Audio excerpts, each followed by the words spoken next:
Hello, I'm Darren Magee and welcome to my Mental Health Information and Awareness channel.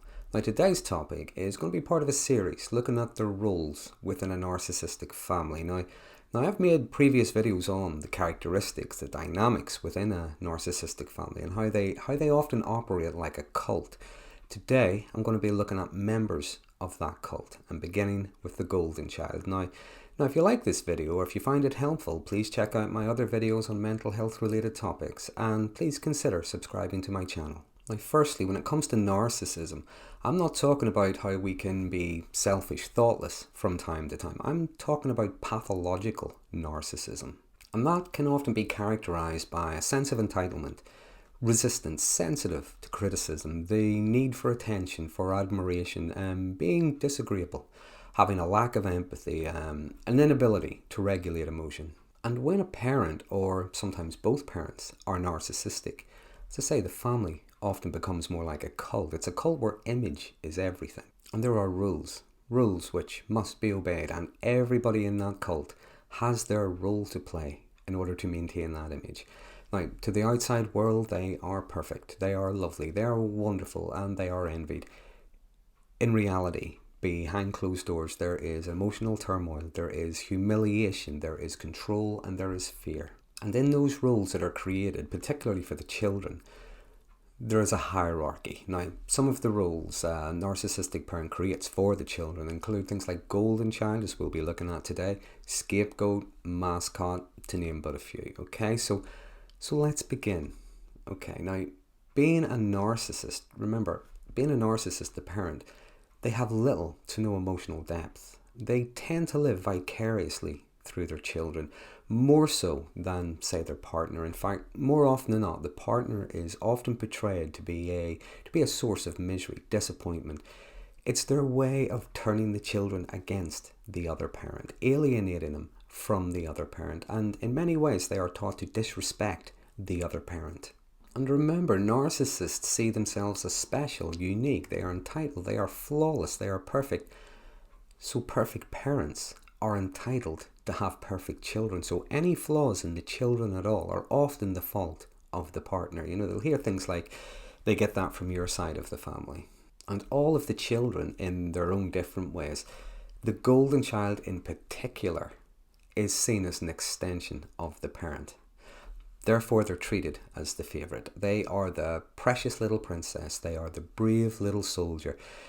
That child, that golden child, is chosen for exploitation. And the other children, whether it's overtly, whether it's covertly, they are often compared unfavourably to the golden child. The golden child is portrayed as being better, being cleverer, being better looking, whatever it is.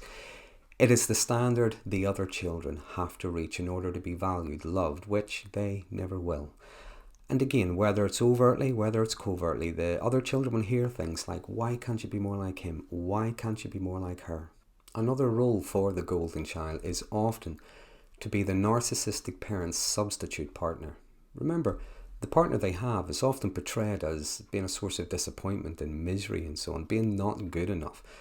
The golden child, though there are exceptions of course, are made to grow up too quickly, having to listen to and hear things about the other parent, things that are really at times inappropriate for children to hear.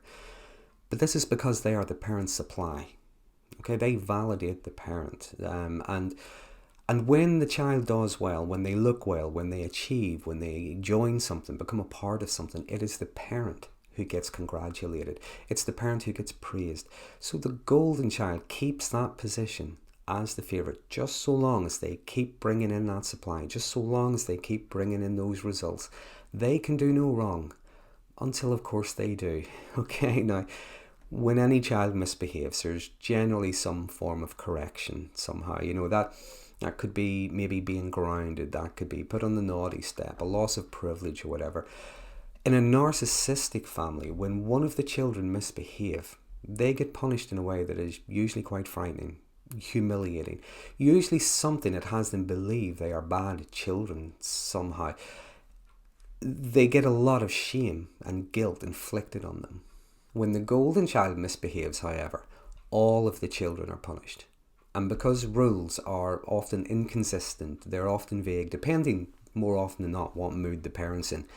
The children are often left feeling very uncertain, unsure. They feel as if they're walking on eggshells, waiting for the next bit of unkind humour, the next narcissistic explosion. The golden child learns this too. The golden child learns that if they say hit the little brother, little sister, whatever, if it's the eldest child, of course, if they hit one of their siblings, they know that if that sibling cries out to the parent, they'll both get punished. So they learn that it is in their sibling's best interest not to say anything. And they learn to hide bad behaviour, bad results from the parent. They also learn that others will hide it as well. They will hide it out of fear of upsetting the parent and the parent punishing them all as well. They learn to become manipulative, skilled liars, expert blame shifters. They become accomplished bullies to their siblings. If no one said anything, then it's okay. If no one saw it, it didn't happen. The other kids in the family, more often than not, particularly at younger ages, they're often tormented. Now, it sounds like a great life for the golden child, getting away with all this, but it isn't. Because even if they do get all the best toys, all of the attention, all of the treats, all of the resources, life is not easy for them. The parent will still emotionally humiliate them, especially when they don't maintain that level of perfection. They are not exempt, nor are they immune from the narcissistic rage and abuse. So they have a lot of anxiety around either always having to be perfect, impeccable, or not being caught. They can feel as if they are constantly only inches away from being discarded in favour of one of the other kids, which is why there's often so much competition, why there's quite often so much grandiose attention seeking from the golden child, pointing out every fault on their siblings and enjoying watching them being punished. They fear they may become just like the scapegoat, and that's definitely the thing they want to avoid. Another way of putting it is, within narcissistic families, the children are triangulated. They are turned against each other. Other kids can be encouraged to try to take that crown from the golden child, which often leads to conflict, often leads to jealousy. And because they learn very quickly that image is everything, the golden child lives to please the parent. Anything they do, anything they achieve, anything they manage, they're either thinking of the praise they'll get, or they're thinking of how they will avoid the narcissistic rage. They are thinking of how they get to keep that position. It keeps them, if you will, keeps them a step above the siblings. And the truth is, there is just no depth to it.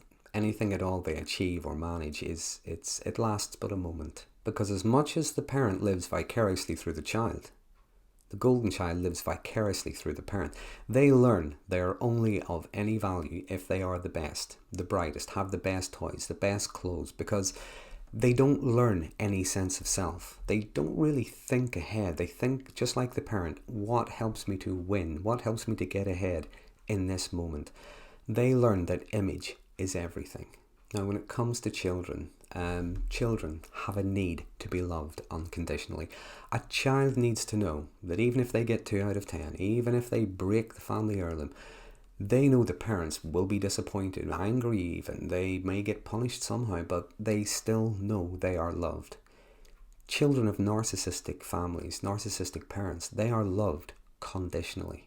So they tend to grow up with fragmented identities. The golden child grows up believing, on one hand, because of all the unkind humour, the sarcasm, the emotional abuse, neglect and so on one hand they're believing they are worthless. Yet, on the other hand, because they were the golden child, they were separated from the others, they tend to believe they are special and they are entitled. Now it's right there, I believe, and of course there are exceptions, but it's right there. I believe the next generation of grandiose narcissists is being formed. Now, I think the exceptions would be sometimes there is enough depth for them to empathise with their siblings. There is strong enough contact with perhaps the other parent. The child may feel guilt over the favouritism, and as they get older, as they grow up, sometimes the children band together against the narcissistic parent. There are always exceptions. So how does the parent choose the golden child? Well, I don't think there's any one answer. Sometimes it's a cultural thing. There are some cultures, for example, where males are valued more than females in that culture.